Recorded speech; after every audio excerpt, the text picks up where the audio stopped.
aula demonstrativa do ensino independente para professores.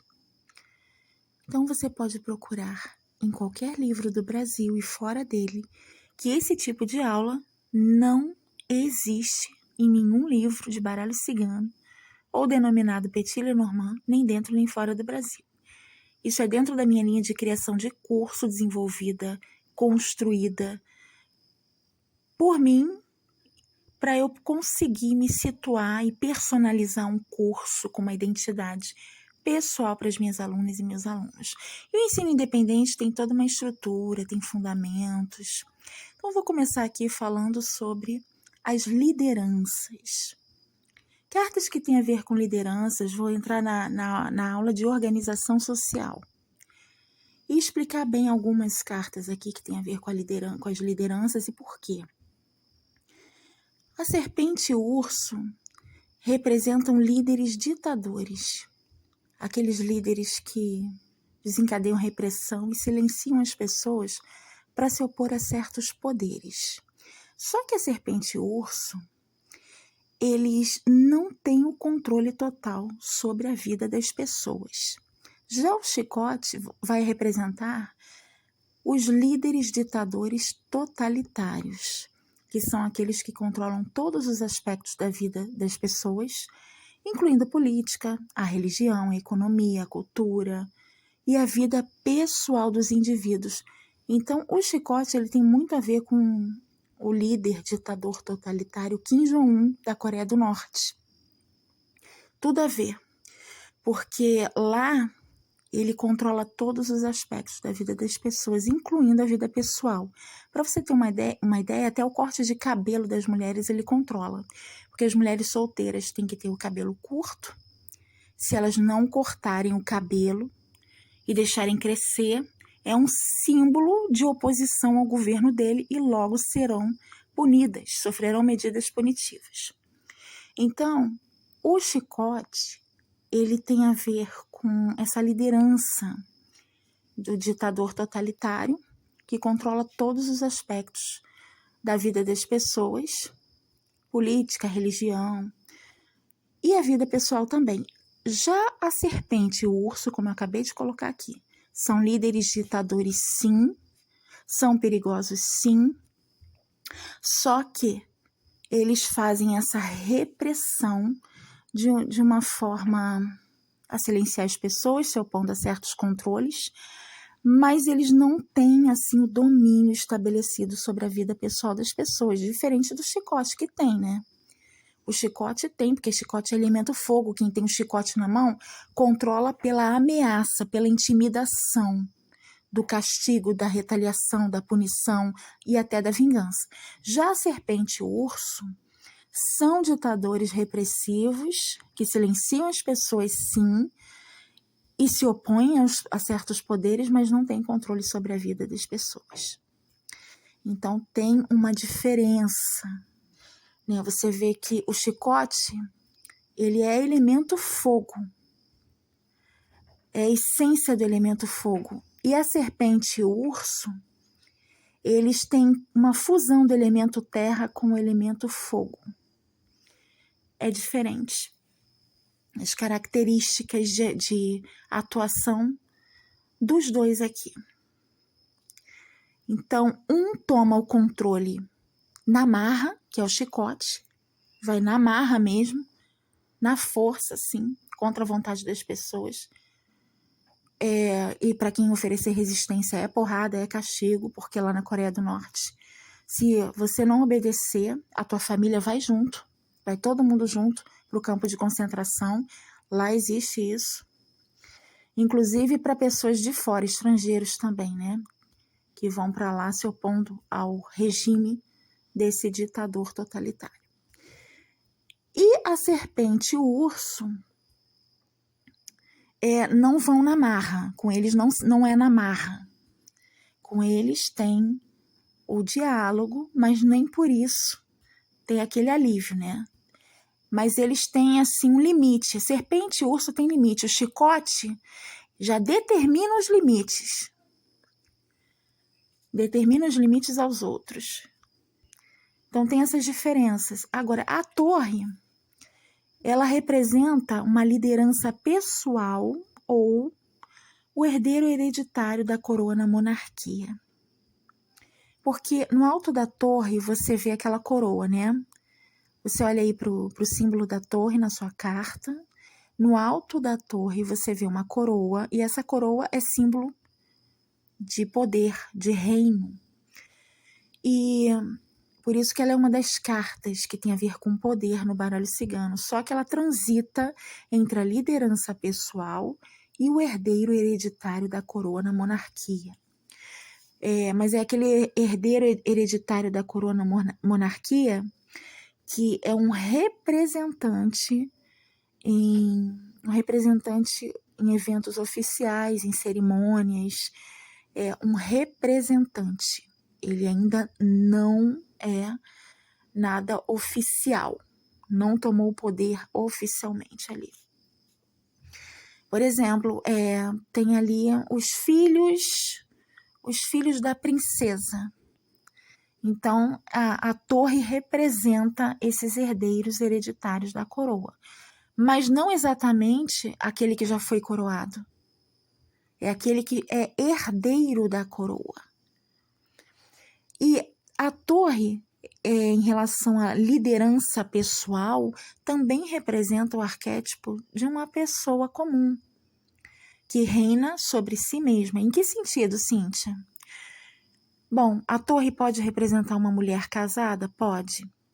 Mas a mulher casada, quando ela se casa, ela perde a sua identidade e sensação de pertencimento, porque ela tem que ficar restrita às regras da casa, do marido, da sociedade, como mulher casada, na condição de mulher casada. Então, não pode usar certas roupas, não pode dançar publicamente, o marido pode reprimir, né?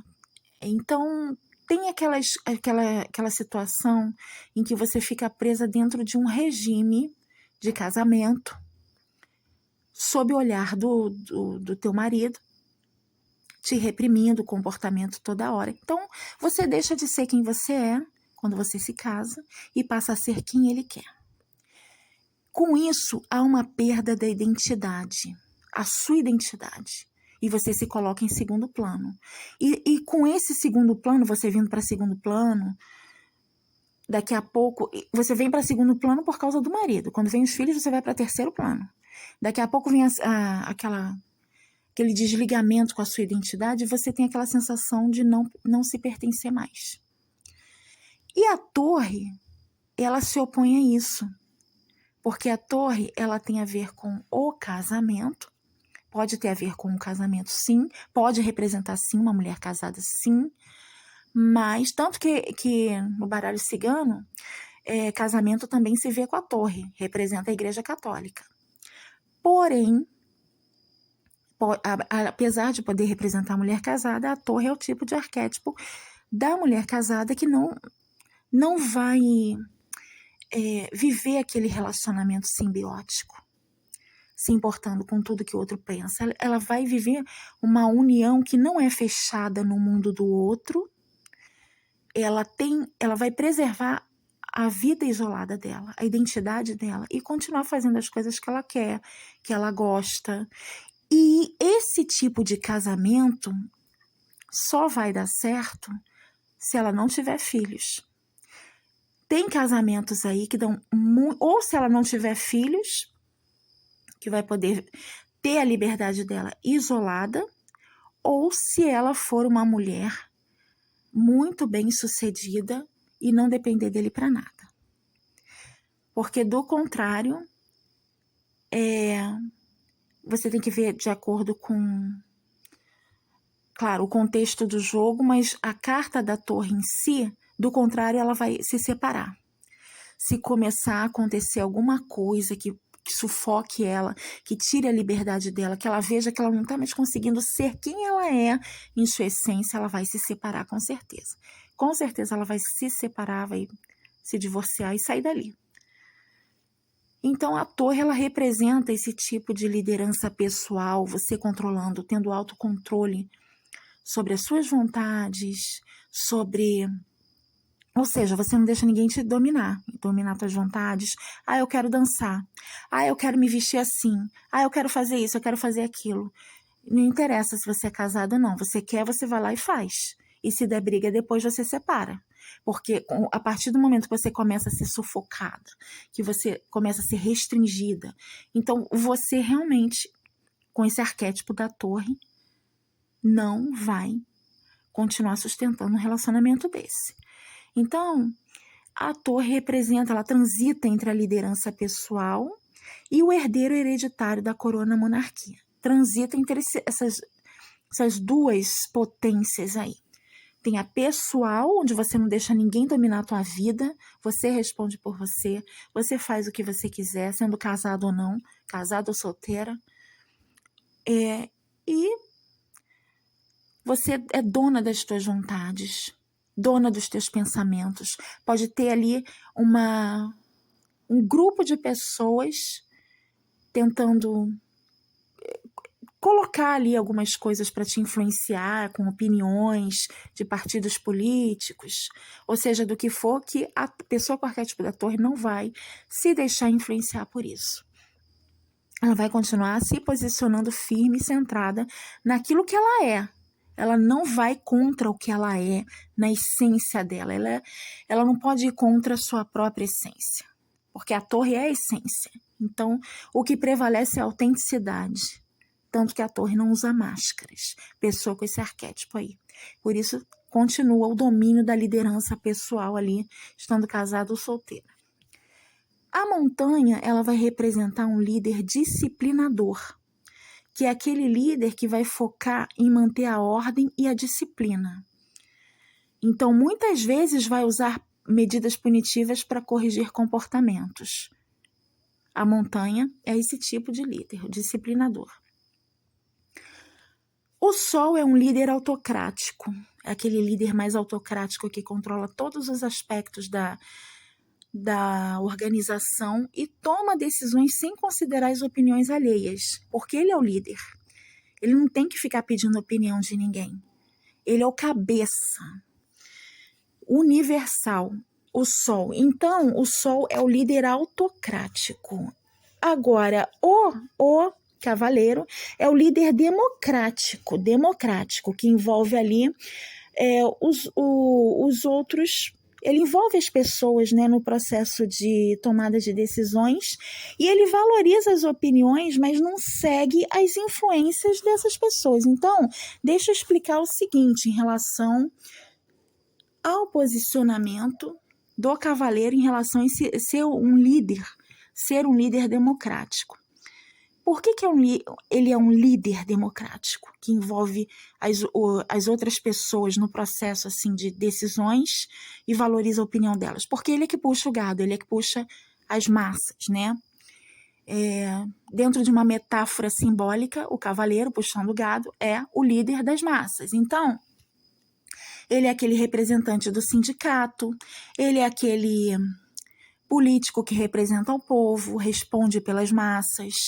Ele é aquele que é o síndico que vai na reunião dos síndicos para responder sobre os interesses dos condôminos.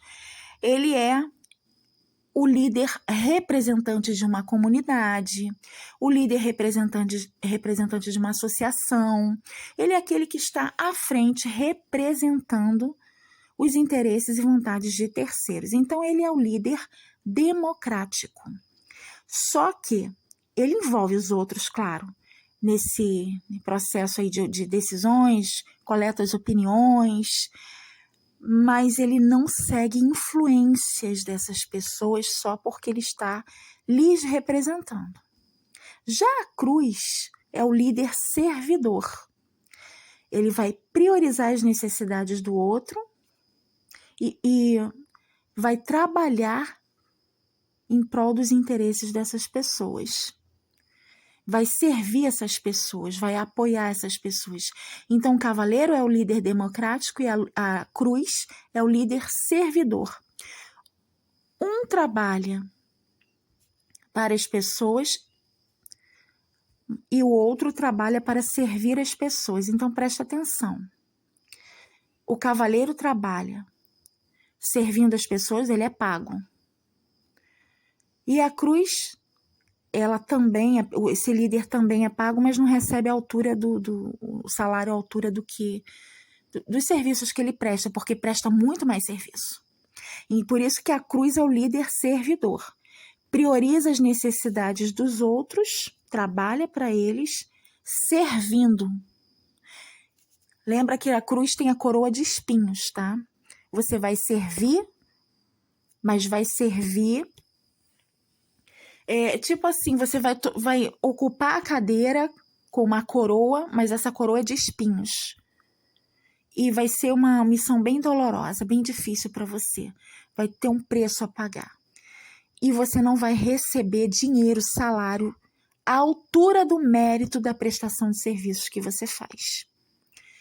E vai ter também serviços voluntários que você vai ter que fazer, vai ter também horas em que você vai ter que ficar depois do horário, vai ter coisas que não são especificamente da sua demanda de função dentro do seu serviço, mas você vai ter que fazer. Então, a cruz é o líder servidor, já o cavaleiro é o líder democrático. Então, o cavaleiro, ele recebe a altura daquilo que ele faz, ele é pago, só que com ele tem que ser um serviço bem pontual, não pode passar nada do horário, não pode ser além das funções combinadas, tratadas ali, não pode ter exploração, com a cruz já é diferente, é o líder servidor. Agora, tem também o ramalhete, que é o líder autêntico, carismático e transformacional. Esse líder aí, ele vai usar influência para motivar as pessoas com aquela motivação natural. Ele vai usar, geralmente usa a influência da própria vocação e motivação espontânea, natural, para motivar terceiros, o ramalhete. Agora, dentro de uma estrutura de organização social, o cavaleiro também pode representar as forças armadas, o lírio, a área da saúde, a montanha, a área do governo, os peixes, a área da economia, a torre, a área das redes sociais, aplicativos de comunicação, a estrela, as artes e a mídia. O navio pode representar a área da cultura e tecnologia, a casa vai representar as famílias, as estruturas das famílias tradicionais e conservadoras. A árvore ela vai representar as comunidades, aqui o jardim vai representar as classes sociais, o livro vai representar as instituições de educação, e por aí vai. Essas são as organizações sociais que eu construí para poder me situar no meu jogo de leituras para o país. Porque quando eu me propus a fazer leituras para o país, inclusive eu deixei algumas aqui, né? E outras não, outras eu nem publiquei. Quando eu me propus a fazer essas leituras, eu pensei assim, eu preciso me situar, tem que ter um ponto de partida, senão vou me perder no jogo, porque assim como esses outros oraculistas, eu não consigo fazer a leitura não, porque eles fazem as leituras de acordo com o símbolo, e eu não consigo fazer assim. Eu preciso fazer a leitura de acordo com a estrutura de organização social, senão não vou me encontrar. Então, foi daí que veio a ideia de eu desenvolver aqui no meu material essa leitura, essa estrutura toda com essa organização social. Aí eu pesquisei cada carta, símbolo por símbolo, para poder encontrar e levantar todas essas áreas, essas lideranças, e tudo com coerência simbólica dentro da realidade, né? E aí eu consegui me situar dentro do jogo para poder fazer as leituras para o país. E a montanha ela também pode representar, tem os 3 pilares também dessas organizações sociais. A montanha vai representar a sociedade tradicional, com costumes e tradições, porque a montanha tem ligação com costumes e tradições vitalícias, costumes vitalícios, tradições que são passadas de geração em geração. O jardim ele tem a ver com a sociedade moderna, né? Porque ele envolve os valores e instituições modernas. E o navio com a sociedade complexa, porque tem ligação com a diversidade de grupos e instituições. O navio tem ligação com isso aí. O Sol já pega a globalização, porque ele pode levar mudanças aí na estrutura social de interconexões com outras sociedades. E os pássaros, eles vão pegar a área dos movimentos sociais, que vão levar às mudanças nas estruturas sociais, como a luta por direitos de igualdade, militâncias, essas coisas assim. Então, os pássaros são um movimento e os movimentos sociais. Quando os pássaros vêm com chicote e jardim, eu já vejo ali militâncias bem combativas, dentro da área da política, enfim, fora também.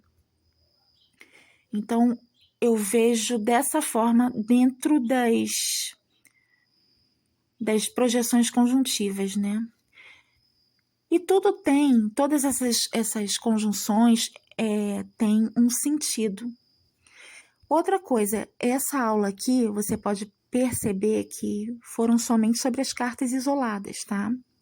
Agora que eu estou passando conjunções aqui no final, e eu falei bastante sobre as cartas num sentido isolado, de significados isolados, para você poder entender a carta de um modo com seu significado isolado, dentro desses quesitos aqui. As cartas, elas também transitam em 40 quesitos, 40 setores da vida da pessoa. Conforme a gente vai transitando ali pelo setor profissional, vai mudando. Tem o setor profissional, tem o setor amoroso, tem o setor familiar, o setor espiritual, o setor da vida pessoal, o setor dos arquétipos.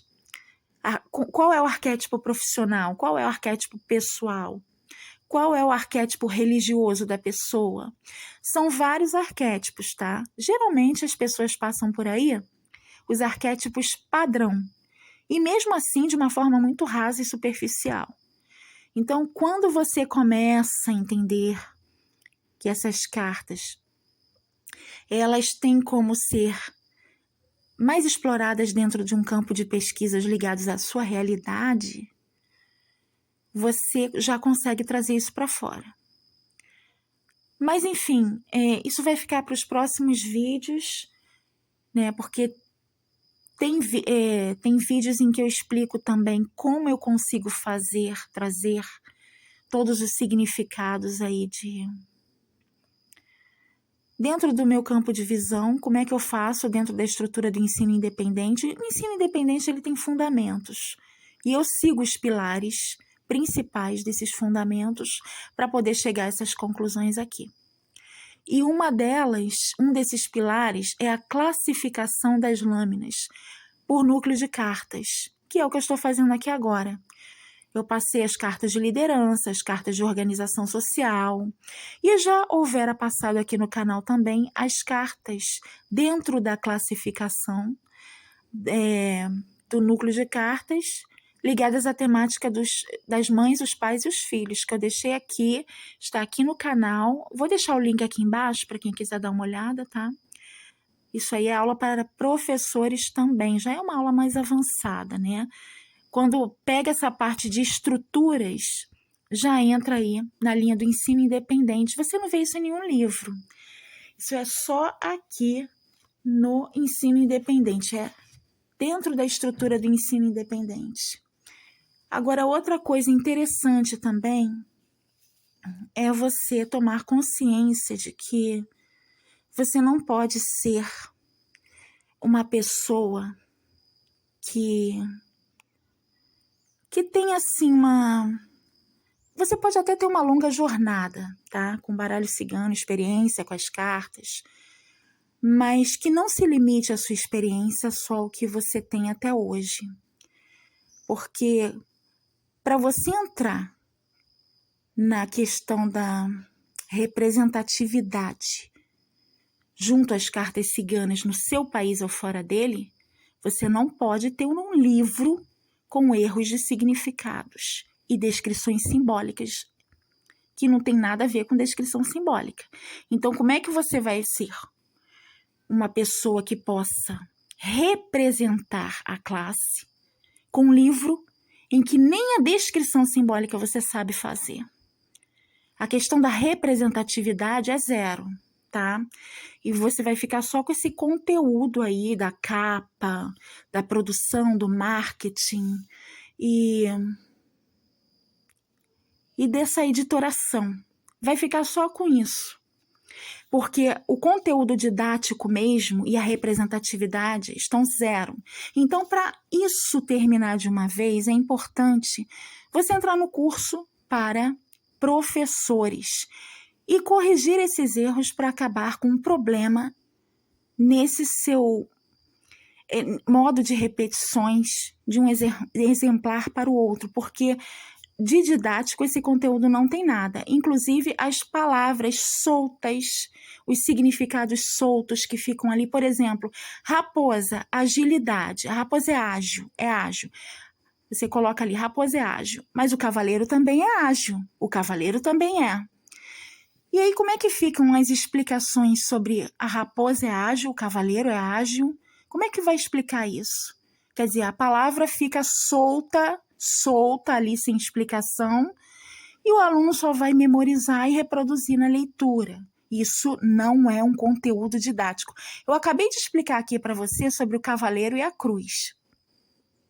O líder democrático, o líder servidor, porque a cruz também é o líder democrático, só que mais servidor do que democrático.